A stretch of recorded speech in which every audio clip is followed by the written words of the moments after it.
Hello everyone. स्वागत है आप सबका जीएस लॉजिकल पर। तो जैसा कि आप सभी लोगों को पता है, you all must be aware, हम लोग एक डेली करंट अफेयर एनालिसिस की सीरीज चला रहे हैं, जहां पे आपके एग्जाम के लिहाज से जो इंपॉर्टेंट करंट अफेयर्स पाए जाते हैं आपके अलग अलग न्यूज़पेपर्स में, मैगजीन्स में, जैसे कि the Hindu, PIB, Down to Earth, Economic Times, Indian Express, Hindustan Times, उन सब न्यूज आइटम्स को यहाँ पे ला करके कॉम्प्रिहेंसिव मैनर में कवर किया जाता है। And whether you are preparing for UPSC prelims, UPSC mains, या फिर और कोई भी वनडे एग्जाम आपका, चाहे वो जुडिशरी का हो, चाहे वो आपके स्टेट पीएससी के हो, चाहे आपका डिफेंस, रेलवे, बैंकिंग, किसी भी तरीके के एग्जाम्स की आप तैयारी कर रहे हो, तो आपको सिर्फ और सिर्फ एक वीडियो डेली देखने की जरूरत है। वो है हमारे चैनल पे आने वाला डेली करंट अफेयर्स का वीडियो। ठीक है, तो आइए भाई शुरू करेंगे आज के न्यूज एनालिसिस के साथ, बहुत ही कॉम्प्रिहेंसिव मैनर में अलॉन्ग विद द एमसीक्यूज। शुरू करते हैं हम लोग आज के इंपॉर्टेंट डेज के साथ।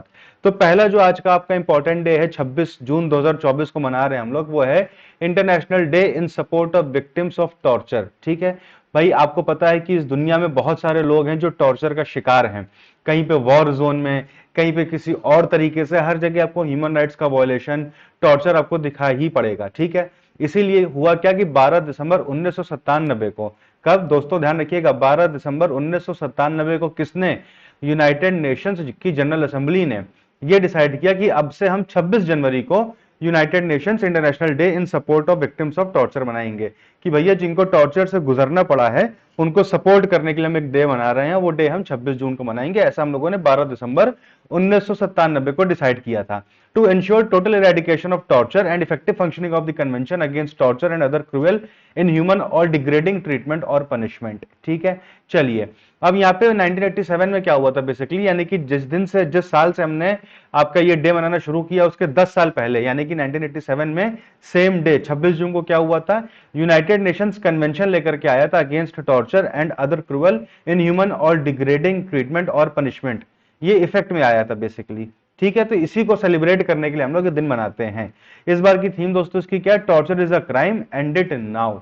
Very easy theme and very important. मैंने आपसे पहले भी कहा, जो 3 4 5 अक्षर की थीम्स होती हैं वो एग्जाम के लिए बहुत ज्यादा रेलेवेंट होती हैं, और बाकी थीम्स उतनी इंपॉर्टेंट होती नहीं है। अब अगर आप यूपीएससी की तैयारी कर रहे हो तो आपको दिन कब सेलिब्रेट करते हैं ये ध्यान रखना है, थीम क्या वो ध्यान रखनी है, और क्यों मनाते हैं हम इस तारीख को ये ध्यान रखना है, और किस दिन हमने डिसाइड किया था कि मनाएंगे ये भी ध्यान रखना है। लेकिन अगर आप और किसी एग्जाम की तैयारी कर रहे हो तो आपको सिंपली इतना ध्यान रखना है कि इस दिन को मनाते कब है और इसकी थीम क्या है। ठीक है, अगला एक और बहुत ही ज्यादा इंपॉर्टेंट डे है आज, कौन सा, international day against drug abuse and illicit trafficking. ठीक है, तो जो ड्रग अब्यूज है और गैर कानूनी रूप से जो ट्रैफिकिंग होती है उसको रोकने के लिए, उसके अगेंस्ट हम एक डे मनाते हैं यूनाइटेड नेशंस की छत्र छाया में, पैट्रनेज में, जिसको हम बोलते हैं international day against drug abuse and illicit trafficking. ये भी हमने कब आपका एक तरीके से मनाना शुरू किया था, 7 दिसंबर 1987 को हमने डिसाइड किया था। देखिए कितनी सिमिलैरिटी है, यहां भी हमने 12 दिसंबर 1997 को डिसाइड किया था, और यहां हमने 7 दिसंबर 1987 को डिसाइड किया था कि अगले साल से 26 जून का दिन जो है हम वो डे अगेंस्ट ड्रग अब्यूज मनाएंगे। ठीक है, अब इसका पर्पस क्या है भाई, जाहिर सी बात है कि पूरी सोसाइटी को ड्रग फ्री बनाना। ठीक है, जो ड्रग अब्यूज से सोसाइटी ग्रसित है उससे फ्री करना पूरे समाज को, ये इस दिन को सेलिब्रेट करने का मकसद है। अब ये हम कैसे करेंगे, लोगों को जागरूक करेंगे कि ड्रग अब्यूज से उनके ऊपर क्या नुकसान हो रहा है, समाज को क्या नुकसान हो रहा है, उनके परिवार को क्या नुकसान हो रहा है। ठीक है, अच्छा हम 26 जून को ये दिन क्यों मनाते हैं, जैसे हमने पिछले वाले डे में तो देखा था कि उस दिन कन्वेंशन अडॉप्ट किया गया था, इस वजह से हमने 26 जून को चूज किया। यहां पे 26 जून को दोस्तों चूज करने के पीछे का जो पर्पस था या मोटिव था वो क्या था, आपके ओपीएम ट्रेड की डिसमेंटलिंग शुरू की थी किसने, आपके लिन जेक्सू ने। ये आपके चाइना के एक इंसान थे जिन्होंने गुआनडोंग नाम की एक जगह थी चाइना में, वहां पे ओपीएम ट्रेड को लेकर के कुछ चीजें चल रही थी, तो उसको डिसमेंटल करना शुरू किया। तो ओपीएम आपको पता है एक तरीके का ड्रग होता है। कब, 25 जून 1839 1839 को। इसी को सेलिब्रेट करने के लिए हमने अगले दिन 26 जून को ये मनाना शुरू कर दिया 1987 से। ध्यान रखिएगा बहुत इंपॉर्टेंट बात है, इसकी शुरुआत चाइना से हुई है। थीम क्या है, the evidence is clear, invest in prevention. ठीक है भाई, साक्ष्य साफ है, आपको इन्वेस्ट करना है किसमें, प्रिवेंशन में। चलिए भाई, तो ये आज के दो दोस्तों इंपॉर्टेंट डेज हो गए। अब हम बढ़ेंगे जो हमारी फ्रंट पेजर न्यूज है, जो आपको थंबनेल में दिखाई भी पड़ी होगी, लोकसभा स्पीकर के बारे में। ठीक है, 3 स्टेटमेंट्स यहां पे दिए हुए हैं। डेट ऑफ इलेक्शन, यहाँ पे ऑड लिख गया है तो आप इसको डी को एफ बना लीजिए। The date of election of Lok Sabha speaker is decided by the president, राष्ट्रपति महोदय डिसाइड करते हैं। चलिए पहला स्टेटमेंट हो गया। आज तक जितने भी लोकसभा के स्पीकर हैं उन सबको बिना किसी ऑपोजिशन के ही इलेक्ट कर लिया गया है। यानी कि अगर कोई स्पीकर बनने के लिए खड़ा हुआ इलेक्शन में, तो आज तक उसके खिलाफ कोई खड़ा ही नहीं हुआ कि भैया हम भी आपसे कॉम्पीट करेंगे स्पीकर बनने के लिए, वोटिंग कराइए। ऐसा कभी हुआ ही नहीं आज तक, ऐसा ही स्टेटमेंट कह रहा है। तीसरा कह रहा है कि डिप्टी स्पीकर का जो इलेक्शन है उसकी डेट स्पीकर डिसाइड करता है। अब यहाँ पे आपको बताना कितने स्टेटमेंट सही हैं, 1 2 3 या फिर कोई भी नहीं। तो दोस्तों बात ऐसी है, Lok Sabha to witness rare contest for speaker post. अभी आप लोगों ने थंबनेल में पढ़ा भी होगा कि इतिहास में पहली बार दोस्तों ऐसा होने जा रहा है कि लोकसभा स्पीकर के लिए इलेक्शन होने जा रहा है। आज तक ऐसा होता था कि जो पार्टी सरकार बनाती थी वो कहीं ना कहीं स्पीकर का नाम आगे बढ़ा देती थी और सारी पार्टीज उसको कहीं ना कहीं मान लेती थी और वो इंसान स्पीकर बन जाता था। लेकिन इस बार पहली बार ऐसा हो रहा है कि ऑपोजिशन ने भी अपना एक कैंडिडेट खड़ा किया है, अपने एक तरीके से एमपी जो जिनका नाम है कोडी कुनिल सुरेश कांग्रेस के, उनको खड़ा किया गया बीजेपी के ओम बिरला के सामने। तो इस बार पहली बार ऐसा होगा कि इलेक्शन होने जा रहा है। ठीक है, 1991 से क्या परंपरा चली आ रही थी कि स्पीकर की पोस्ट मतलब शुरुआत से रूलिंग पार्टी की रही है, लेकिन 1991 से डिप्टी स्पीकर की पोस्ट किसके पास गई है, अपोजिशन के पास गई है। ये कब तक रहा है, ये रहा है 2019 तक। 2019 तक ये परंपरा कायम रही। 2019 से 24 हमारे यहाँ पे कोई डिप्टी स्पीकर ही नहीं था, है ना। तो इस बार भी कांग्रेस ने शर्त रखी थी कि अगर आपको ओम बिरला के लिए समर्थन चाहिए तो आप डिप्टी स्पीकर की पोस्ट हमको दीजिए, यानी कि अपोजिशन को दीजिए। और कहीं ना कहीं ये मांग जायज भी है, जब एक परंपरा है लोकसभा में और ये डेमोक्रेसी की मजबूती के लिए है कि भैया स्पीकर रूलिंग पार्टी का, डिप्टी स्पीकर अपोजिशन का। अब अपोजिशन की एक तरीके से हैसियत भी है पहले की तुलना में। पहले तो अपोजिशन की 2019 से 24 के बीच में कोई बहुत ज्यादा हैसियत थी नहीं, लेकिन अब मतलब एक अगर हम उसके हिसाब से जाए, मोरालिटी के हिसाब से, तो डिप्टी स्पीकर की पोस्ट अपोजिशन के पास जानी चाहिए, बट वो नहीं जा रही। तो शायद इसी तरीके से राहुल गांधी ने स्टेटमेंट दिया था कि हम एक तरीके से अपना विरोध दर्ज कराने के लिए स्पीकर को अनअपोज नहीं जाने देंगे, ऐसी कोई बात है मेरे ख्याल से। बहरहाल आपको ये ध्यान रखना है, ठीक है। तो ऐसा पहली बार होने जा रहा है और ये जो स्पीकर की इलेक्शन की डेट है ये प्रेसिडेंट ही आपकी जो है डिसाइड करते हैं। तो पहला स्टेटमेंट सही हो गया, दूसरा भी आपका सही हो गया, तीसरा आपका जो है वो भी सही हो गया। Speaker decides the date of deputy speaker, ये हम लोगों ने कल की क्लास में देखा था, है ना। स्पीकर जो है वो डिप्टी स्पीकर की इलेक्शन की डेट डिसाइड करता है। तो तीनों स्टेटमेंट यहाँ पे सही हैं। अब यहाँ पे लीडर ऑफ अपोजिशन जो है राहुल गांधी को चूज कर लिया गया लोकसभा में, ठीक है। लास्ट टाइम आई थिंक वो थे आपके अधीर रंजन चौधरी साहब थे, ठीक है। और राज्यसभा में आई थिंक मल्लिकार्जुन खड़गे जी थे या कोई और रहा होगा, जो भी कोई हो, इस बार राहुल गांधी को लोकसभा में चूज किया गया है। अब लीडर ऑफ अपोजिशन के बारे में कुछ चीजें जान लीजिए। भैया जो पार्टी जिसके पास 1/10 सीट या उससे ज्यादा आती है वो लीडर ऑफ अपोजिशन बनता है, ठीक है। यानी कि मान लीजिए 543 सीटें हैं लोकसभा में हमारे यहाँ पे, ठीक है। तो यहाँ पे जिस भी पार्टी के पास, मतलब एक पार्टी तो सरकार बना रही होगी, उसको हटा दीजिए। सरकार बनाने के अलावा जितनी पार्टियां बची हैं, जितने गठबंधन बचे हैं, उनमें से जिसके पास लगभग लगभग 55 सीटों से ज्यादा होगी, क्योंकि 1/10 आपका 55 ही हुआ, है ना। 1/10 आपका 54-55 के बीच में हुआ, तो आधा एमपी तो होता नहीं है, तो राउंड ऑफ में 55 ले लेंगे। 55 या उससे ज्यादा एमपी जिस पार्टी के पास होंगे, उस पार्टी को लीडर ऑफ अपोजिशन, उसके नेता को लीडर ऑफ अपोजिशन बनाया जाता है। तो इस बार कांग्रेस के पास अकेले आपके 99 सीट्स हैं, और अगर इनके हम गठबंधन की बात कर लें तो 200 के ऊपर सीट्स इनके पास है, 234 आई थिंक, जहां तक मुझे ध्यान आ रहा है। इंडिया अलायंस जिसको हम बोलते हैं, तो opposition leader Rahul Gandhi ji choose कर लिए गए हैं। अच्छा, ये पोस्ट क्यों इंपॉर्टेंट है, खाली सरकार पे सवाल खड़ा करना मकसद नहीं होता है, इनका पर्पस बहुत और जगहों पे भी है। He will be a member of crucial committee such as public accounts committee. जो पब्लिक अकाउंट्स कमेटी होगी उसका तो चेयरमैन होता है लीडर ऑफ अपोजिशन, है ना। पब्लिक अकाउंट्स कमेटी जो एक तरीके से पब्लिक के खातों को, पीएससी उसके खातों वगैरह को स्टडी करती है, उसका तो चेयरमैन होता है लीडर ऑफ अपोजिशन। तो अपने आप में बहुत इंपॉर्टेंट पोस्ट हो जाती है। फिर पब्लिक अंडरटेकिंग की कमेटी, एस्टिमेट्स कमेटी और बहुत सारी ज्वाइंट पार्लियामेंट्री कमेटीज, इन सब का मेंबर होता है लीडर ऑफ अपोजिशन। इतनी बात समझ में आ गई। इसके अलावा बहुत सारे लोगों के अपॉइंटमेंट में लीडर पोजीशन का रोल होता है, जैसे कि सीवीसी, फिर आपका central information commission, CBI, NHRC, Lokpal, इन सब के जो हेड्स हैं, इनके अपॉइंटमेंट में कहीं ना कहीं बहुत ज्यादा रोल होता है किसका, लीडर ऑफ अपोजिशन का। He provides constructive criticism of the government policies, तो ये तो आपको पता ही पता है। And provide an alternative government, कल को अगर सरकार गिर जाती है तो जो लीडर ऑफ अपोजिशन होगा वही यहाँ पे ऑल्टरनेट सरकार बनाने का दावा पेश करेगा, अगर उसके पास नंबर्स होंगे तो, ठीक है। The leader of opposition in both the houses were accorded statutory recognition under the Salaries and Allowances of Leader of Opposition in Parliament Act 1977 and are entitled to the salary allowances and other facilities equivalent to that of a cabinet minister। बात समझ रहे हैं आप कि जो cabinet minister को सारी facilities, जो चीजें मिलती हैं, वो लीडर ऑफ अपोजिशन को भी मिलती हैं। और ये स्टैट्यूटरी पोस्ट है संविधान में, लेकिन इसका कहीं भी कोई भी जिक्र नहीं है, यूपीएससी के लिहाज से ध्यान रखिएगा। आगे बढ़ेंगे अगले क्वेश्चन की तरफ। Which of the following are the primary reasons for the natural gas flaring, ठीक है। अब जो आपको पता है, जो ऑयल एक्सट्रैक्शन होता है, ऑयल आपको पता है कि जमीन के नीचे पाया जाता है, बहुत डीप वेल्स में पाया जाता है। तो जहां पे मिनरल ऑयल के रिजर्व्स होते हैं वहां पे नेचुरल गैस भी बहुत सारी होती है। तो जब हम ऑयल एक्सट्रैक्ट करते हैं तो वहां से गैस भी निकल आती है बाहर, ठीक है, और उसको जला दिया जाता है, ठीक है, ताकि वो एक तरीके से कोई हैजार्ड ना पैदा करे, कोई दिक्कत ना पैदा करे, कोई डिजास्टर ना खड़ा कर दे। तो जैसे नेचुरल गैस निकलती है किसी भी मिनरल या फिर सॉरी ऑयल वेल से, तो उसको जला दिया जाता है, उसी को हम बोलते हैं नेचुरल गैस फ्लेयरिंग।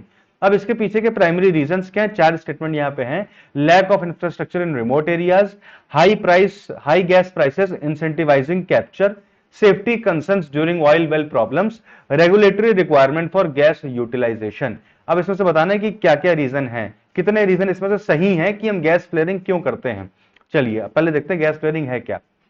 अभी एक रिपोर्ट आई है बेसिकली, जिसमें बताया गया कि 2019 से तुलना की जाए तो इस बार 2023 में ग्लोबल गैस फ्लेयरिंग सबसे ज्यादा हाईएस्ट रही है, हाईएस्ट जंप भी उसने देखा है।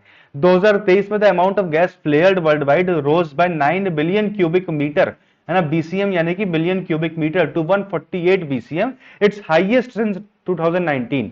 The increase resulted in an additional 23 million tons of carbon dioxide equivalent emission, यानी कि जितना आपका green house gas emission 23 million ton carbon dioxide से होता है, उतना ही आपका एमिशन इनसे भी हुआ है।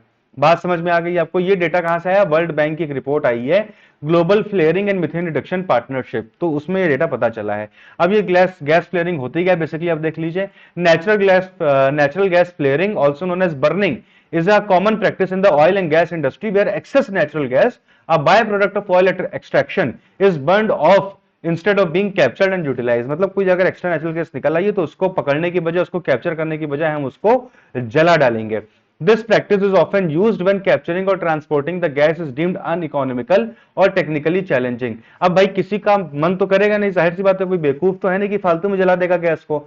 जब उस गैस को कैप्चर करना, ट्रांसपोर्ट करना अनइकोनॉमिकल हो जाए, यानी कि उसको एक्सट्रैक्ट करने में, उसको ट्रांसपोर्ट करने में, कैप्चर करने में जो पैसा खर्चा हो रहा है उतना पैसा हमको मिल नहीं रहा है, तभी ऐसा काम किया जाता है। या फिर कोई ऐसा टेक्निकली हमको बहुत चैलेंजिंग काम करना है उस गैस को कैप्चर करने के लिए, जो हमारे लिए पॉसिबल नहीं है, इसी वजह से उस गैस को जलाया जाता है। अगर नहीं जलाओगे तो वो कहीं ना कहीं आपके लिए हैजार्ड क्रिएट कर देगी। While it reduces the climate impact and safety hazards of storing the gas on site, it releases nitrogen oxides into the atmosphere। तो भैया ये ना जल करके एक हजार को तो रोक देती है, लेकिन जब आप इसको जला देते हो, मतलब ना जल के इन द सेंस अगर आप इसको छोड़ दोगे, वहीं पे स्टोर कर लोगे और कभी अपने आप इसने आग पकड़ ली तो बहुत सारा नुकसान कर देगी। तो इसको आप अपने हिसाब से जो है, अपनी मर्जी के अनुसार, अपने तरीके से जला देते हो। Sorry sorry, just a second. तो ऐसा ना करके यहां ये तो फायदा हो रहा है कि आप हजार से बच जा रहे हो, लेकिन यहां पे जब उसको आप जला रहे हो तो नाइट्रोजन ऑक्साइड्स आप रिलीज हो रहे हैं आपके एटमॉस्फेयर में, जो कि एयर क्वालिटी के लिए कहीं ना कहीं खराब होते हैं। बात समझ में आ गई? It is the burning of natural gas associated with oil extraction. The practice has persisted from the beginning of the oil production. जब 160 साल पहले हमने तेल निकालना शुरू किया था, तब से ही ये काम हो रहा है, ठीक है। अब इसके पीछे बहुत सारे इश्यूज होते हैं, मार्केट इश्यूज, इकोनॉमिक कंस्ट्रेंट्स, कोई अप्रोप्रिएट रेगुलेशन नहीं है, पॉलिटिकल विल नहीं है। बात समझ रहे हैं आप? ये सारी चीजें जो इसके पीछे रीजन होती हैं। Flaring persist to this day because it is a relatively safe though wasteful and polluting method of disposing of the associated gas that comes from oil production. आज तक हम इसलिए कर रहे हैं क्योंकि वैसे तो वेस्टफुल तो है ये, बट ये कहीं ना कहीं सेफ है, और इससे जो है आपको इकोनॉमिक बेनिफिट नहीं हो रहा है कोई, तो इकोनॉमिक नुकसान भी नहीं हो रहा है। अब इसका एनवायरमेंट में क्या इंपैक्ट होता है? मैंने आपको बताया कि हाइड्रोकार्बन छोड़ती है ये, कार्बन डाइऑक्साइड, वाटर, नाइट्रोजन के ऑक्साइड छोड़ती है, तो नाइट्रिक ऑक्साइड, नाइट्रोजन डाइऑक्साइड, ये सारी चीजें जो है एयर क्वालिटी को खराब करता है। तो ये गैस फ्लेयरिंग के बारे में है आपकी बातें। और उसके अलावा बहुत सारे हार्मफुल पोल्यूटेंट जैसे कि ब्लैक कार्बन, अनबर्न्ड मिथेन, जो कि बहुत ज्यादा कहीं ना कहीं नुकसानदायक है आपके एयर क्वालिटी के लिए, वो सब भी रिलीज करती है ये। बात समझ में आ गई? यहाँ पे क्या लिखा हुआ है कि अगर हम सिर्फ और सिर्फ गैस फ्लेयरिंग को रोक दें तो 381 मिलियन टन कार्बन डाइऑक्साइड जितना पोल्यूशन करेगी, उतने पोल्यूशन को हम रोक सकते हैं। अब सोच देखिए कितना बड़ा चैलेंज है ये हमारी एयर क्वालिटी के लिए। बात समझ रहे हैं? ठीक है। What is being done to reduce natural gas flaring? अब कोई भैया बहुत एक बड़े पैमाने पर रेगुलेशन तो नहीं है इसके लिए, कुछ कंट्री अपने यहाँ पे रेगुलेशंस लेकर के आई हैं। जैसे कि वर्ल्ड बैंक ने क्या कहा है कि zero routine flaring by 2030 initiative that aims to eliminate non essential flaring. मतलब जहां पे बहुत जरूरी हो वहीं पे फ्लेयरिंग की जाए, जहां पे नॉन एसेंशियल वहां पे फ्लेयरिंग ना की जाए। 2030 तक ऐसा वर्ल्ड बैंक का इनिशिएटिव है एक तरीके से। इसके अलावा बहुत सारी कंट्रीज अपने यहाँ पे लोकल लोकल वो लेकर के आई हैं रेगुलेशंस, बट पैन वर्ल्ड या फिर इंटरनेशनल रेगुलेशंस कोई ऐसा सच है नहीं यहाँ पे। ठीक है भाई, अब इसको आप टेक्नोलॉजी यूज कर सकते हो, कुछ ऐसी आप नई टेक्नोलॉजी डेवलप करो जिसको यूज करके आप इस गैस को कैप्चर कर लो। ठीक है, some companies are using gas flaring to generate electricity. अब भाई देखिए वहीं पे बहुत सारी कंपनीज क्या कर रही हैं, उसी गैस को वहीं पे रोक करके उसी से बिजली पैदा कर रही हैं और अपने बिजनेस के लिए यूज कर रही हैं। ठीक है, मार्केट बेस्ड सोल्यूशन हो सकते हैं बहुत सारे। Some countries are using market based mechanism to encourage producers to capture and sell their gas. For example, some countries have implemented carbon taxes और emission trading schemes वगैरह वगैरह। ठीक है, तो मतलब आप एक चीज कॉमन देखोगे कि बहुत सारी कंट्रीज ने अपने अपने इंडिविजुअल लेवल पे प्रयास किया है इसको लेकर के, बट पैन वर्ल्ड कोई ऐसा सोल्यूशन नहीं है। अब यहाँ पे रीजंस अगर हम देखें कि क्या रीजंस है नेचुरल गैस फ्लेयरिंग के, तो पहला तो है इंफ्रास्ट्रक्चर की कमी है रिमोट एरियाज में। ठीक है, high gas price incentivising capture, तो भैया ऐसा कहां है, अगर हाई गैस प्राइसेस होते तो लोग कैप्चर करके बेच ना देते, तो ये तो रीजन नहीं है, बल्कि इसका उल्टा रीजन है, low gas prices, non incentivising capture, safety concerns during oil well problems. तो ये जाहिर सी बात है, अगर आप इस नेचुरल गैस को जलाओगे नहीं, वहीं पे स्टोर कर लोगे, तो आपके ऑयल वेल के लिए कहीं ना कहीं नुकसानदायक हो सकती है आने वाले टाइम पे। Regulatory requirement for gas utilisation, तो आपको पता है कि ऐसा पैन वर्ल्ड कोई भी रेगुलेटरी रिक्वायरमेंट नहीं है, तो only two statements are correct, B answer हो जाएगा। बात समझ में आ गई है? आ गई है तो वीडियो को लाइक कर दीजिए। पीडीएफ हमारे टेलीग्राम चैनल से जाकर के आप as soon as possible download कर लीजिए। इसका प्रिंट आउट निकाल के रख लीजिए, नहीं प्रिंट आउट निकालना है तो लैपटॉप में सेव कर लीजिए, फोन में सेव कर लीजिए। फोटोज के साथ, एमसीक्यूज के साथ, पीडीएफ से जब आप रिवाइज करेंगे एक बार और, दो बार और, फिर एग्जाम के जस्ट पहले, तो यकीन मान के चलिए करंट अफेयर का कोई भी क्वेश्चन आपसे छूटेगा नहीं। ठीक है, और जो छूटेगा फिर वो ऐसा क्वेश्चन होगा जो शायद कोई भी ना कर पाए फिर, क्योंकि हम लोग मेजर सोर्स सारे के सारे कवर कर रहे हैं। यहाँ पे बहुत मेहनत करके ये आपके लिए कंपाइलेशन किया जाता है। यहाँ पे कोई ऐसा नहीं कि बस रैंडमली उठाया और कुछ भी बता दिया। बहुत ही प्रीवियस ईयर पेपर के एनालिसिस के ऊपर बेस करके हम लोग क्वेश्चंस डिजाइन करते हैं, न्यूज़पेपर से चीजें उठाते हैं, मैगजीन से चीजें उठाते हैं, कोई भी इरेलेवेंट चीज आपको यहाँ देखने को नहीं मिलेगी। ठीक है, विच मिनिस्ट्री हैज लॉन्च्ड ई साक्ष्य ऐप, तो ई साक्ष्य ऐप अभी लॉन्च हुआ नहीं है, बेसिकली होने वाला है, लेकिन जब आप कभी भी कोई एग्जाम देने जाओगे तो तब तक तो लॉन्च हो चुका होगा, क्योंकि ये आपका जो 1 जुलाई से नए लॉज अप्लाई हो रहे हैं, पीनल लॉज, आईपीसी वगैरह को हटा करके, तो उनके लिए लाया गया है। तो आपको तब यही पूछा जाएगा कि किस मिनिस्ट्री ने लॉन्च किया है, ministry of information and broadcasting, ministry of electronics, ministry of home affairs, या फिर नन ऑफ द अबव। तो भैया होम मिनिस्ट्री ये काम कर रही है, ई साक्ष्य ऐप की टेस्टिंग चल रही है अभी। ठीक है, अब इसमें क्या आपको ध्यान रखना है, union ministry of home affairs is testing e Sakshya यानी कि e evidence, a mobile phone application to help police record scene of crime, search and seizure in a criminal case and upload the file on the cloud based platform. अब आपको पता है, आप लोग ने मतलब पिक्चरें तो इतनी देखी ही होंगी, वेब सीरीज तो देखी होंगी, कहीं भी कोई भी क्राइम होता है, पुलिस पहुंचती है, फॉरेंसिक टीम पहुंचती है, वहां पे फोटोज क्लिक करी जाती है, क्राइम सीन का एक वो लगा दिया जाता है बैरिकेडिंग, कोई इसके पीछे नहीं आ सकता है, फिर धीरे धीरे करके आपके एविडेंस उठाए जाते हैं। कई बार क्या होता है कि पुलिस के ऊपर एविडेंस के मैनिपुलेशन को लेकर के इल्जाम लग जाते हैं, कई बार क्वालिटी ऑफ एविडेंस डिप्लीट हो जाती है विद टाइम, तो कोई हमारे पास सबूत नहीं होता दिखाने के लिए कि भैया जब हमने कलेक्ट किया था वो एविडेंस तब उसकी ये क्वालिटी थी, आज 2 महीने बाद, 4 महीने बाद ये क्वालिटी हो गई है इसकी। तो इन सब बातों को ध्यान में रखते हुए ई साक्ष्य ऐप लाया जाएगा। ई साक्ष्य ऐप जो है पुलिस ऑफिशियल्स के फोन में इंस्टॉल होगा, और वो जाएंगे जब भी कहीं पे इन्वेस्टिगेशन करने के लिए तो सीधे ही अपना ऐप खोलेंगे, इसमें कैमरा खोलेंगे, उसकी रिकॉर्डिंग करेंगे, और रिकॉर्डिंग करके तुरंत के तुरंत फाइल अपलोड कर देंगे, तो अब वो क्लाउड बेस्ड प्लेटफॉर्म में आपकी स्टोर हो जाएगी। अब ऐसे क्या होता है, फोटोज आपने खींची, मेमोरी कार्ड में, थाने के कंप्यूटर में पड़ी हुई है, कहीं कुछ पड़ी है, कहीं कुछ पड़ी है, कुछ डिलीट हो जाएंगी, कुछ कभी वायरस आ गया, तो ये एक सेंट्रलाइज्ड क्लाउड बेस्ड प्लेटफॉर्म होगा जहां से आप जब चाहो तब उस एविडेंस को एक्सेस कर सकते हो। यानी कि एविडेंस के भी एविडेंस को आप एविडेंस कलेक्ट करते टाइम जब वीडियोग्राफी कर रहे थे, ऑडियोग्राफी कर रहे थे, तो उसका आप अपलोड कर दोगे। अच्छा, यहाँ पे एक लिमिट है 4 मिनट की, ठीक है, 4 मिनट्स की एक फाइल हो सकती है मैक्सिमम, लेकिन आप जितनी चाहे उतनी फाइल अपलोड कर सकते हो। अब ये नहीं कि आप 1-1 घंटे तक रिकॉर्डिंग करते ही जा रहे हो कि देखिए यहाँ पे ये बैठे हुए थे, यहाँ पे ये रखा हुआ था, ऐसा नहीं है। 4-4 मिनट के छोटे छोटे क्रिस्प रिकॉर्डिंग करिए और जितने चाहे उतने कर सकते हो, एक खत्म किया दूसरा कर सकते हो आप। बात समझ में आ गई? और जो ऑफिसर उस वीडियो को अपलोड करेगा उसकी रिस्पॉन्सिबिलिटी तय करने के लिए साथ में अपनी सेल्फी भी खींच के अपलोड करेगा, ताकि कल को कोई ये ना कहते कि ये तो हमने अपलोड ही नहीं किया था, हमारे फोन से किसी और ने कर दिया। नहीं, आपको अपलोड करना है, फिर आपको तुरंत के तुरंत रियल टाइम उसी ऐप से अपनी सेल्फी खींच के अपलोड करनी है। मतलब बहुत ही ज्यादा ये दूरदर्शी और बहुत ही ज्यादा अच्छा एक इनिशिएटिव है गवर्नमेंट का, ई साक्ष्य ऐप। इससे इन्वेस्टिगेशन काफी ट्रांसपेरेंट हो जाएगी, क्योंकि कई बार सबसे ज्यादा जो आपने देखा होगा पुलिस के ऊपर एविडेंसेस को प्लांट करने का इल्जाम लगता है कि पुलिस ने एविडेंस रखे हैं वहां पे प्लांट किया है। तो ये कहीं ना कहीं अब ऐसा भी नहीं कि पूरी तरीके से रुक जाएगा, बट हाँ काफी इसमें जो है कमी आएगी। आपको पता है कि अभी 3 नए कानून आ रहे हैं, आईपीसी को हटा करके क्या आ रहा है, भारतीय न्याय संहिता आ रही है। फिर आपका सीआरपीसी यानी कि कोड ऑफ क्रिमिनल प्रोसीजर को हटा करके क्या आ रहा है, भारतीय नागरिक सुरक्षा संहिता आ रही है, बीएनएसएस। ठीक है, फिर आपका एविडेंस एक्ट को हटा करके साक्ष्य संहिता आ रही है। तो ये सारी बातें आपको ध्यान रखनी है। The BNSS mandates compulsory audio visual recording of search and seizure in each criminal case and mandatory forensic examination in all cases bear an offence attracts punishment of 7 years और मोर। तो ये जो नई वाली सीआरपीसी है आपकी, देखिए IPC जो थी जिसकी जगह पे बीएनएस आ रहा है, उससे बेसिकली सारे क्राइम दिए हुए हैं, किस क्राइम को करने की क्या सजा है वो दी हुई है। जो सीआरपीसी था जिसकी जगह पे बीएनएसएस आ रहा है, उसमें प्रोसीजर दिया हुआ है कि भैया क्राइम हो गया तो उसके बाद क्या प्रोसीजर फॉलो होगा। और जो आपका एविडेंस एक्ट था जिसकी जगह पे अब आपका साक्ष्य वाला अधिनियम आ रहा है, तो उसमें ये बताया गया था कि कौन से साक्ष्य एडमिसिबल है, कौन से प्रूफ्स, कौन से एविडेंस कोर्ट में माने जाएंगे, कौन से नहीं माने जाएंगे, किन एविडेंस की क्या वैल्यू होगी, किसको ज्यादा प्राथमिकता दी जाएगी, कौन सा एविडेंस कैसे रिकॉर्ड करना है, कैसे प्रोड्यूस करना है। तो ये बेसिकली तीनों हमारे क्रिमिनल जस्टिस सिस्टम से जुड़े हुए लॉज थे।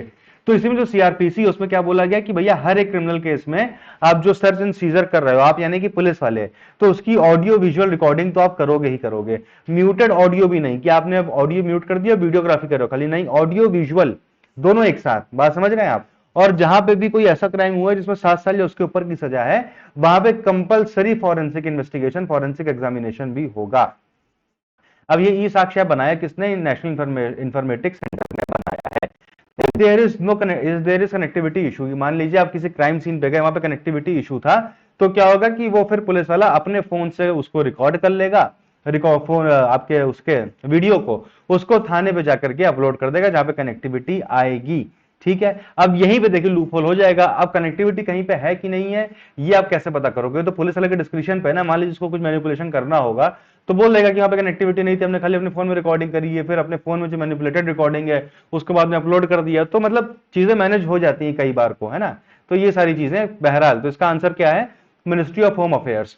अगला क्वेश्चन क्या है, चाइना के चंगे 6 मिशन के बारे में आपको बताना है। इसके बारे में जो 2 स्टेटमेंट दिए हुए हैं, it was launched by China and Russia jointly, with its success China became first country to bring samples from the far side of the moon.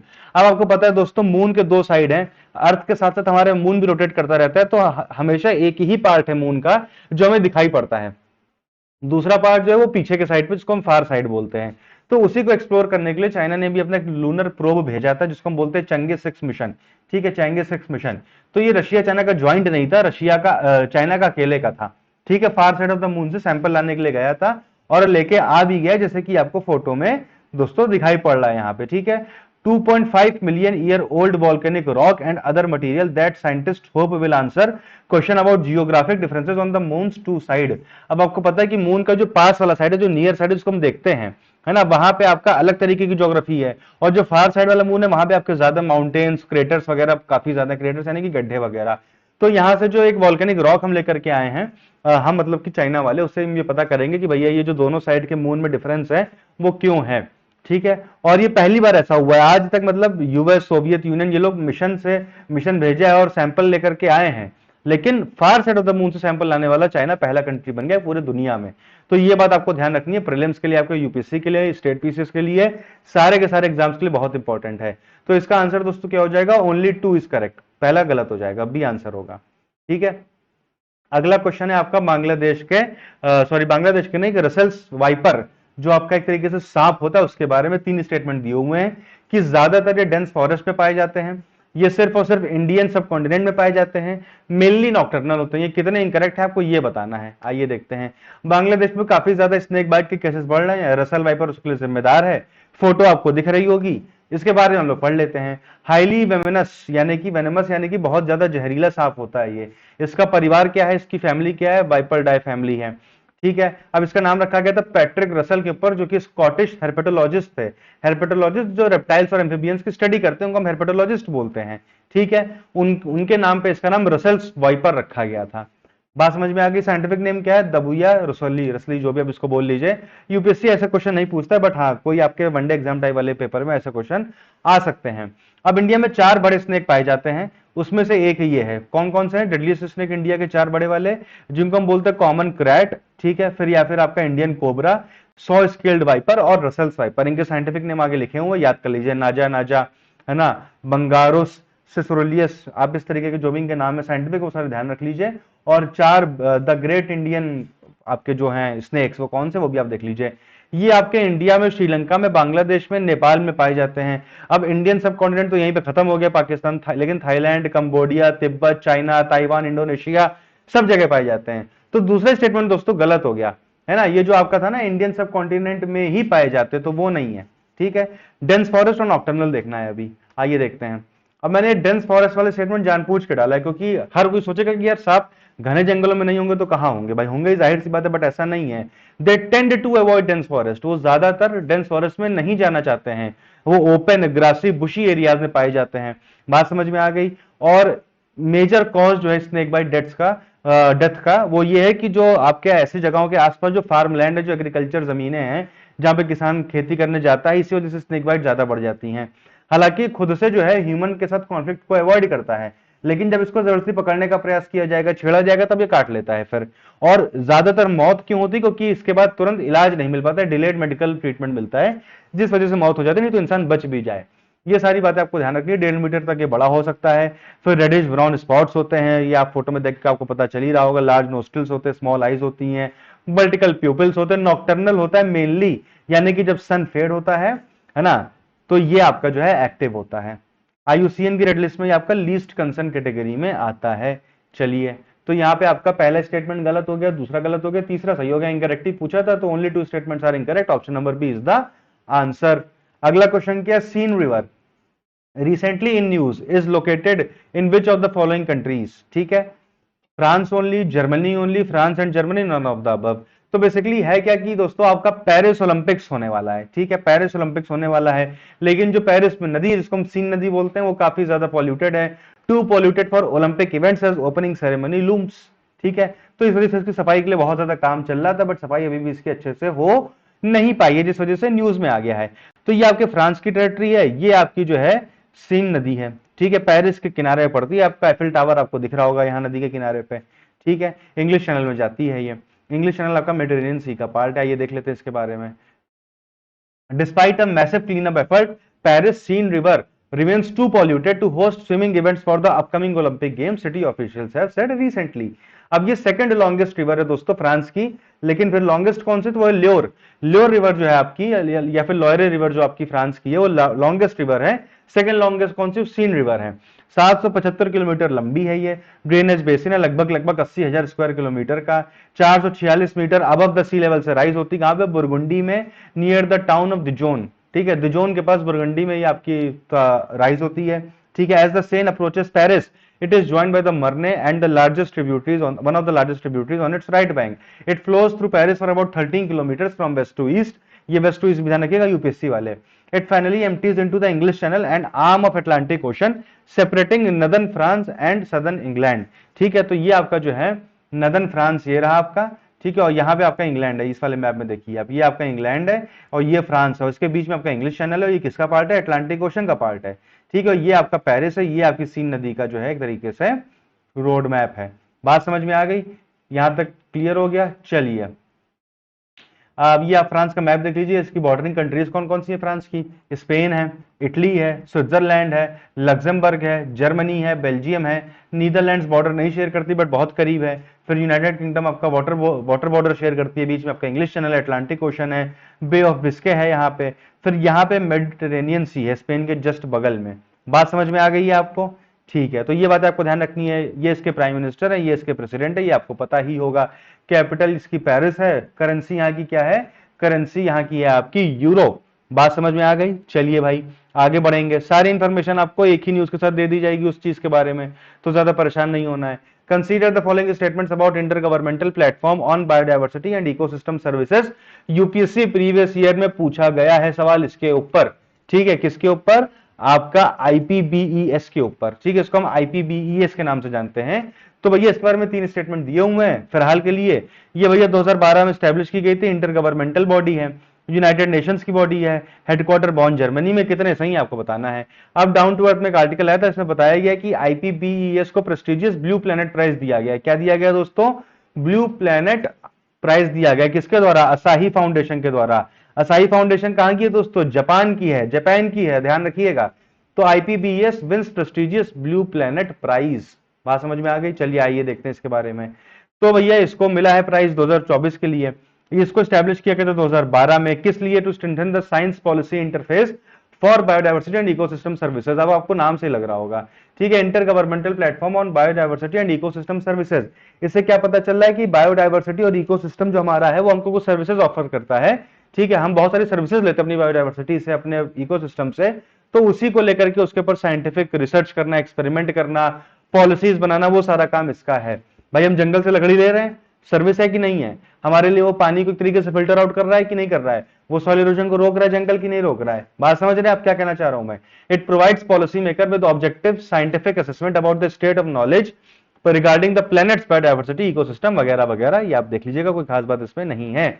The implementing body was inspired by IPCC यानी कि inter governmental panel on climate change and the millennium आपका ecosystem assessment. कुछ चीजें रटने के लिए होती है और आपको रट लेनी चाहिए बिना किसी नानुकुर के। बात समझ में आ गई है? ये यूएन की बॉडी दोस्तों नहीं है, ठीक है, हालांकि यूएन के साथ ये क्लोजली काम करती है। However at the request of IPBES plenary and with the authorisation of the UNEP governing council in 2013 the UNEP provide secretarial services to आईपीबीईएस।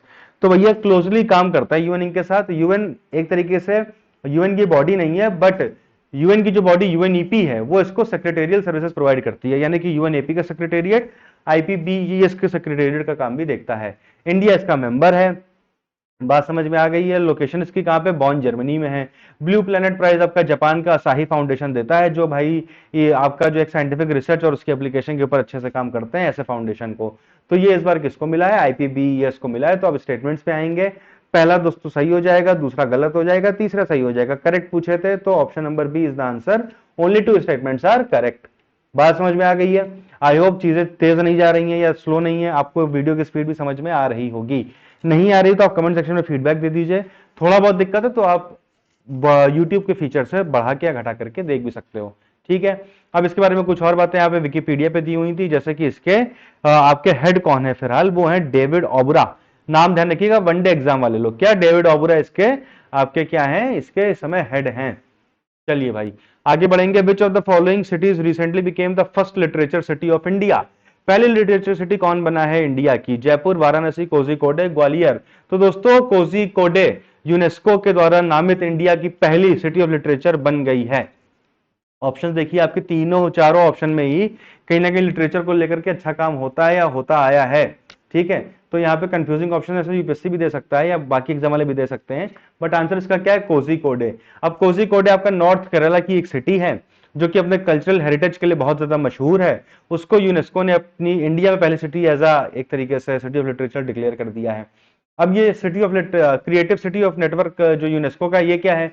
इसको 2004 में शुरू किया था किसने? यूनेस्को ने, to promote cooperation with and among cities that have identified creativity as a strategic factor for sustainable urban development.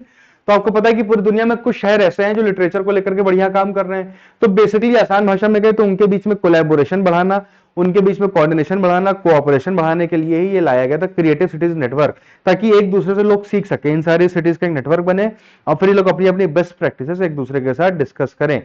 पूरी दुनिया में लगभग 300 सिटीज हैं जो इसका पार्ट हैं। ऑब्जेक्टिव क्या था? वही placing creativity and cultural industries at the heart of their development plans and at local levels वगैरह वगैरह, कि भैया आपको डेवलपमेंट करना है, आपको अपने शहर का विकास करना है, देश का विकास करना है, तो कल्चर का विकास करिए, लिटरेचर का विकास करिए।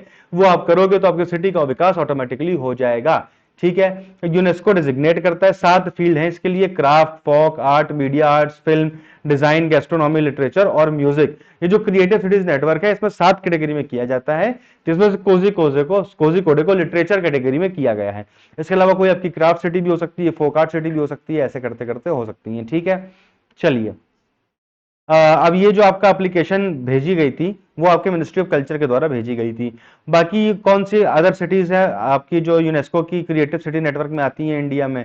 पहली बात तो श्रीनगर और जयपुर जो है वो क्राफ्ट और फोक आर्ट के लिए हैं, मुंबई आपका फिल्म कैटेगरी में है, चेन्नई ग्वालियर वाराणसी आपका म्यूजिक कैटेगरी में, हैदराबाद आपका गैस्ट्रोनॉमी कैटेगरी में है। बिल्कुल बाय हार्ट रट लीजिए, Srinagar Jaipur craft and folk art, Mumbai film category, Chennai Gwalior Varanasi music category, Hyderabad आपका गैस्ट्रोनॉमी। चलिए अगली आपकी न्यूज क्या है? अगली न्यूज है आपकी एनिमी एजेंट्स ऑर्डिनेंस के बारे में। ये भी बेसिकली आपका एक तरीके से न्यूज में आया था जम्मू कश्मीर की वजह से, क्योंकि जम्मू कश्मीर का है ही बेसिकली ये। आपको पता है कि जैसे बहुत सारे स्ट्रिक्ट कानून होते हैं, तो उसी उसी कैटेगरी में एक ये भी कानून है जो कि जम्मू कश्मीर में आजादी के पहले से, या फिर अगर स्पेसिफिकली कहें तो 1917 से चला आ रहा है। According to Jammu and Kashmir Director General of Police Investigative Agencies should prosecute anyone discovered aiding militants in Jammu and Kashmir under the Enemy Agents Ordinance 2005। तो भैया जम्मू कश्मीर के डीजीपी ने कहा है कि कोई भी आदमी पकड़ा जाए अगर मिलिटेंट्स की मदद करते हुए, तो उसको एनिमी एजेंट्स ऑर्डिनेंस के तहत उसके ऊपर कार्रवाई की जाए। ये जो है आपकी यूएपीए से ज्यादा स्ट्रिंजेंट मानी जाती है ऑर्डिनेंस, मतलब ये यूएपीए जो एक्ट है उससे ज्यादा खतरनाक एक्ट आपका ये है, ठीक है। And has a punishment of either life term और अ डेथ सेंटेंस। तो भैया इसमें अगर आप पकड़े गए और साबित हो गया तो या तो भैया उम्र कैद होगी या फिर आपको सीधे आपको क्या होगा, फांसी होगी। जो ऐसे भी प्रतिबंध कहते हैं ना, तुम्हें तो फांसी होगी फांसी, तो वही वाला हाल यहाँ पे आपको देखने को मिलेगा। खैर, तो ये आपका आया कैसे, इसकी स्टोरी क्या है ब्रीफली आप जान लीजिए। तो 1917 में जो डोगरा महाराजा थे जम्मू कश्मीर के, वो इसको लेकर के आए थे। अच्छा, डोगराओं के टाइम पे जो कानून बनता था उसको ऑर्डिनेंस नाम ही दिया जाता था, इसी वजह से इसका नाम भी ऑर्डिनेंस ही पड़ गया, ठीक है। इसी वजह से इसका नाम भी ऑर्डिनेंस पड़ गया। आफ्टर पार्टीशन इन 1947 इस ऑर्डिनेंस को इनकॉर्पोरेट कर लिया गया था और थोड़ा बहुत अमेंड करके एक नई ऑर्डिनेंस बना दी गई। कौन सी? एनिमी एजेंट्स ऑर्डिनेंस 2005 में, जिसको अमेंड करके नए सिरे से फिर से रूप दिया गया था।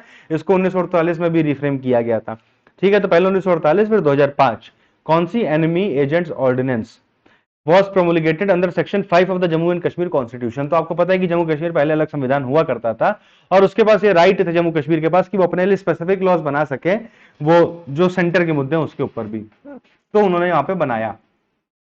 2019 में क्या होता है, आर्टिकल 370 हट जाता है। 370 हटता है तो भैया जम्मू कश्मीर का खुद का संविधान भी हट जाता है। अब मुद्दा ये है कि उस संविधान से पावर लेकर के जो एक्ट जो कानून बनाए गए थे उनका क्या होगा।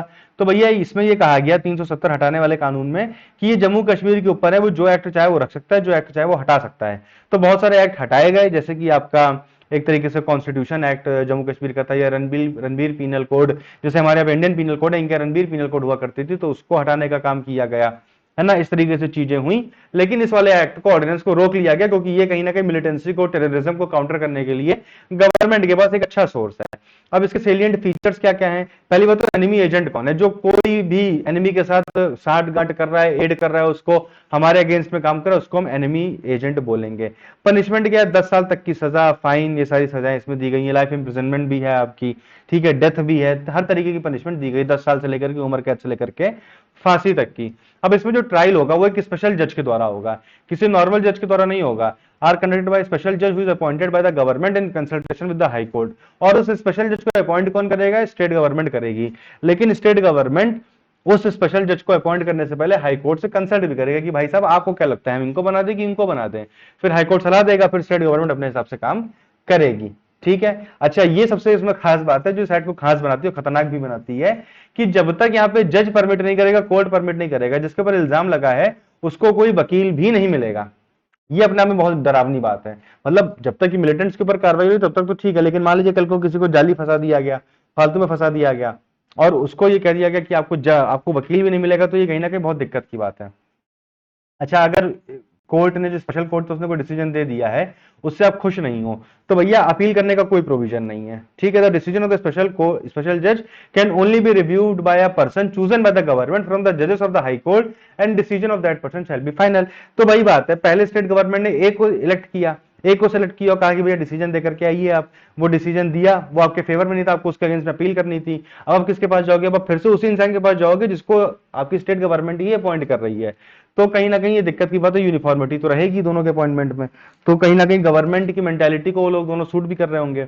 ये सारी बातें हैं, ठीक है।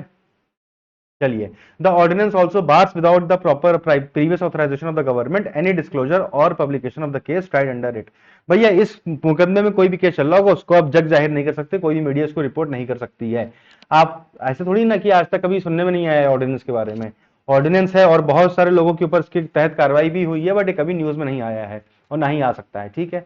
चलिए, छोटी छोटी कुछ न्यूज़ेस और है, जैसे कि आपके जो नए एग्रीकल्चर मिनिस्टर हैं शिवराज सिंह चौहान जी, जो कि पहले मध्य प्रदेश के सीएम हुआ करते, तो उन्होंने फार्मर्स को अर्ज किया है कि वो ई समृद्धि पोर्टल पे आके रजिस्टर करें खुद को, और गवर्नमेंट प्रतिबद्ध है उनसे जो है एमएसपी पे दाल वगैरह खरीदने के लिए, ठीक है, लेकिन उसके लिए वो आए ई समृद्धि पोर्टल पे खुद को एक तरीके से रजिस्टर करें। अब ये समृद्धि पोर्टल आपका नाफेड ने शुरू किया था, national agriculture cooperative marketing federation of India and national cooperative consumer federation of India limited, दोनों लोग ने मिलकर आपका ई समृद्धि पोर्टल शुरू किया था।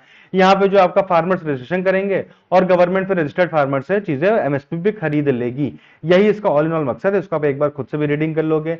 नाफेड के बारे में क्या दिया हुआ, 1998 में इसको बनाया गया था। इसका काम क्या है कि जो कोऑपरेटिव्स हैं उनको बढ़ावा दे एग्रीकल्चर प्रोड्यूस में जाने के लिए, एग्रीकल्चर फील्ड में कोऑपरेटिव्स को बढ़ाने के लिए नाफेड को बनाया गया था। ये बात आपको ध्यान रखनी है। हेडक्वार्टर कहां पे है, दिल्ली में है इसका। ऑपरेशन ग्रीन्स भी नाफेड के अंडर में शुरू हुआ था। ये सारी बातें आप एक बार देख लीजिएगा। बाकी जो आपकी फूड सिक्योरिटी एक्ट है उसमें आपका एफसीआई के साथ साथ नाफेड का भी रोल रहता है। छोटी सी न्यूज थी बट इंपॉर्टेंट है, वनडे एग्जाम के लिए खास तौर से आपको ध्यान रखना है। फ्रैंक डकवर्थ जो एक इन्वेंटर थे डीएलएस मेथड के, डकवर्थ लुईस मेथड जिसको हम बोलते हैं, मैच में जो यूज होता है, उनमें से एक के मतलब एक थे उसमें से फाउंडर में से फ्रैंक डकवर्थ, उनकी डेथ हो गई है। जो आपके वनडे एग्जाम होते हैं या फिर यूपीएससी भी अब कहीं ना कहीं लता मंगेशकर वगैरह के बारे में पूछ चुका है, तो जो ऑबिचुरीज होती है जिनकी डेथ होती है उनके बारे में सवाल पूछा जा सकता है। तो डकवर्थ लुईस मेथड के फाउंडर थे ये आपके फ्रैंक डकवर्थ, इनकी डेथ हो गई है। अच्छा, ये डकवर्थ लुईस मेथड है क्या, ये एक मैथमेटिकल फॉर्मूला है। मान लीजिए कोई टीम पहले बैटिंग कर ली है, उसने दूसरी टीम को कोई टारगेट दिया है, अब दूसरी टीम की बैटिंग के टाइम पे पानी बरसने लग गया, काफी देर के लिए मैच रुक गया। अब उतने ओवर का मैच नहीं हो सकता है जितने ओवर का पहले हो रहा था, फॉर एग्जाम्पल 50 ओवर का, तो अब ओवर्स को कम किया जाएगा। चलिए ओवर तो आप कम कर दोगे 10, 5, 20 अपने हिसाब से, लेकिन उसके कंपैरिजन में रन्स कितने कम होंगे, है ना। मान लीजिए 50 ओवर में 500 बनाने थे, अब मैच 30 ओवर का हो गया तो 30 ओवर में 300 बनाने होंगे, 350 बनाने होंगे, 250 बनाने होंगे, ये सब कैलकुलेट किया जाता है यहाँ पे। अब इसी को करने के लिए दो लोगों ने शुरुआत करी थी इसकी, किसने, फ्रैंक डकवर्थ ने और टोनी लुईस ने। इसी वजह से इनका नाम डकवर्थ लुईस मेथड रखा गया था। उसके बाद क्या हुआ कि 2014 के आसपास जो है आपके, मतलब थोड़ी दिन बाद क्या हुआ, स्टीवन स्टन जो थे वो इसके एक तरीके से क्या बन गए, कस्टोडियन बन गए इस मेथड के। तो अब इसका जो डीएल मेथड नाम था वो डीएलएस मेथड हो गया, है ना। हम कहते हैं ना डीएलएस मेथड के हिसाब से स्कोर कम हो गया, टारगेट कम हो गया, तो वही यहाँ पे लिखा हुआ है। 2014 में नाम बदला गया था। पहली बार डीएलएस मेथड को या डीएल मेथड को 1997 में यूज किया गया था, और आईसीसी इसको फॉर्मली यूज कर रही है 1999 से। ठीक है, इतनी बातें आपको यहाँ पे ध्यान रखनी है। अगली न्यूज क्या है, वो है आपकी वाइल्ड बोर्ड्स के बारे में। ठीक है, अब ये क्या करते हैं, ये जाकर के एग्रीकल्चर फील्ड पे उत्पाद मचाते हैं, उनका नुकसान कर देते हैं, फसल का नुकसान कर देते हैं। इसी वजह से तमिलनाडु सरकार ने परमिशन दी है कि आप वाइल्ड बोर्ड्स को मार सकते हो रेगुलेटेड मैनर में। आप यानी कि जो चीफ वाइल्ड लाइफ वार्डन है, ये आपका जो है वाइल्ड लाइफ प्रोटेक्शन एक्ट में स्टेट गवर्नमेंट अपॉइंट करती है अपने पर्टिकुलर स्टेट के लिए पूरे। ठीक है, चीफ वाइल्ड लाइफ वार्डन, तो भैया वो आपको परमिशन देंगे और उनकी परमिशन के हिसाब से आप किसी भी वाइल्ड बोर को मार सकते हो। Just a second. किसी भी वाइल्ड बोर को मारने का मतलब है कि जो आपके लिए घातक हो रहा है, नुकसान कर रहा है, वो सारी बातें हैं यहाँ पे। साइंटिफिक नेम क्या है देख लीजिएगा, लार्जेस्ट रेंज एपिक्स की है। यूरोपियन वाइल्ड बोर भी बोलते हैं इसको। स्विफ्ट होते हैं, नॉक्टर्नल होते हैं, ओमनीवोरस होते हैं, गुड स्विमर्स होते हैं। चारों बातें ध्यान रखनी है दोस्तों। नॉक्टर्नल होते हैं, स्विफ्ट होते हैं यानी कि एक तरीके से बहुत तेजी से निकल जाते हैं, नॉक्टर्नल होते हैं, ओमनीवोरस होते हैं और अच्छे स्विमर्स होते हैं। शार्प टस्क होते हैं इनके, नेचुरली अनएग्रेसिव होते हैं लेकिन कई बार जो है खतरा पैदा कर सकते हैं। ठीक है, चलिए यहां तक की बातें आ गई। It is the largest of the wild pigs and is native to the forest ranging from western and northern Europe and North America, North Africa to India वगैरह वगैरह, दुनिया भर में पाए जा रहे हैं। बेसिकली आईयूसीएन की रेड लिस्ट में लीस्ट कंसर्न पे है ये, यानी कि इनको आप मार सकते हो, है ना, लीस्ट कंसर्न है आपका ये। चलिए ये न्यूज हो गई आपकी। तो आपसे पूछा क्या जाएगा किस स्टेट गवर्नमेंट ने परमिशन दी है, तो अभी हाल फिलहाल में तमिलनाडु गवर्नमेंट ने दी है ये। चलिए उत्तर प्रदेश सरकार जो है, यूपी विशेष वाले या यूपी आरओ वाले ध्यान से सुन लें, वो अपने एक ऑर्डिनेंस लेकर के आई जिसमें कहा गया कि जो पेपर लीक के लिए जिम्मेदार हैं उनके खिलाफ 10 लाख रुपए तक का जुर्माना, है ना, और 1 करोड़ रुपए तक का जुर्माना और उम्र भर की सजा उनको देने का काम किया जाएगा। मतलब बहुत ही स्ट्रिंजेंट पनिशमेंट है ना, क्योंकि आपका विधानसभा आपका सेशन में नहीं है, तो इस वजह से जो है आपका यहाँ पे क्या किया गया, ऑर्डिनेंस लेके आई है सरकार कि भैया हम 1 करोड़ तक का जुर्माना और बड़ी से बड़ी जो है सजा देंगे।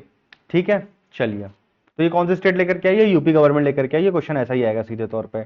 अब क्या हो रहा है कि एससीओ मीट के लिए मोदी जा रहे हैं, ठीक है, या फिर जा रहे हैं या नहीं जा रहे हैं तो बात की बात है, बट एससीओ मीट होने वाली, तो उसके पहले मोदी जी ने जो है कजाकिस्तान के प्रेसिडेंट से बात करी है।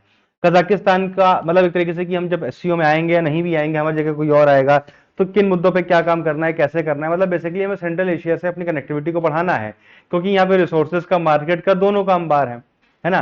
तो इस वजह से हम कजाकिस्तान के साथ, सेंट्रल एशियन कंट्रीज के साथ अपनी कनेक्टिविटी को बढ़ाना चाहते हैं। ठीक है, मैप देख लीजिए, ये रहा आपका बड़ा सा रशिया, रशिया से नीचे आपका क्या है, कजाकिस्तान, ये रहा इधर किर्गिस्तान एक तरफ, फिर इधर चाइना बॉर्डर शेयर करता है, रशिया बॉर्डर शेयर करता है, फिर इधर आपका कोई नहीं करता, रशिया ही है पूरा ये। फिर यहाँ पे उज्बेकिस्तान, तुर्कमेनिस्तान, तजाकिस्तान, यहाँ पे हल्का सा बॉर्डर पता नहीं शेयर कर रहा है कि नहीं कर रहा है, ऐसे नहीं कर रहा होगा, और किर्गिस्तान, ये सब इससे बॉर्डर शेयर करते हैं। प्रेसिडेंट यहाँ के कौन है, प्रेसिडेंट यहाँ के हैं काइसम जोमार्ट तोकायेव। ठीक है, प्राइम मिनिस्टर कौन है, आपके उल्जास बेक्तनोव। ठीक है, उल्जास बेक्तनोव इसके प्राइम मिनिस्टर हैं। कजाकिस्तान की कैपिटल अस्ताना, जिसको पहले हम नूर सुल्तान के नाम से जानते थे। और इसके अलावा आपकी कस्तानी टेंगे यहाँ की करेंसी है, सब याद कर लीजिएगा। इसके अलावा एक छोटी सी न्यूज और है कि किसी स्टेट गवर्नमेंट ने क्या किया है, अपने मिनिस्टर से कह दिया कि भैया आपके बदले हम आपका इनकम टैक्स पे नहीं करेंगे, आपको खुद ही अपना इनकम टैक्स पे करना है। और ये स्टेट कौन बन गया, ये स्टेट है आपका मध्य प्रदेश। ठीक है, चीजें क्लियर है। वर्ड ऑफ द डे आपका आज का क्या है, ओबीसियंस। ओबीसियंस का मतलब क्या होता है, जब हम किसी के आगे अपने को सबमिट कर देते हैं, झुक के सलाम करते हैं, सबमिसिव हो जाते हैं, ड्यूटीफुल बन के एकदम झुक करके प्रणाम करते हैं, उसको ओबीसियंस बोलते हैं। जैसे कि आपका they paid obeisance to the monarch, आप मोनार्क के सामने यानी कि राजा के सामने जाओगे तो आप उनको झुक करके प्रणाम करोगे, वो लिखा हुआ है यहाँ पे, तो उसी को हम ओबीसियंस बोलते हैं। आई होप चीजें आपको समझ में आई हैं। टेलीग्राम चैनल से हमारा पीडीएफ आप डाउनलोड कर सकते हैं। वीडियो पसंद आया है तो लाइक शेयर सब्सक्राइब करना ना भूलें। मिलेंगे आपसे अगले वीडियो में ऐसे शानदार न्यूज आइटम्स के साथ, तब तक के लिए पढ़ते रहिए। Thank you and goodbye everyone.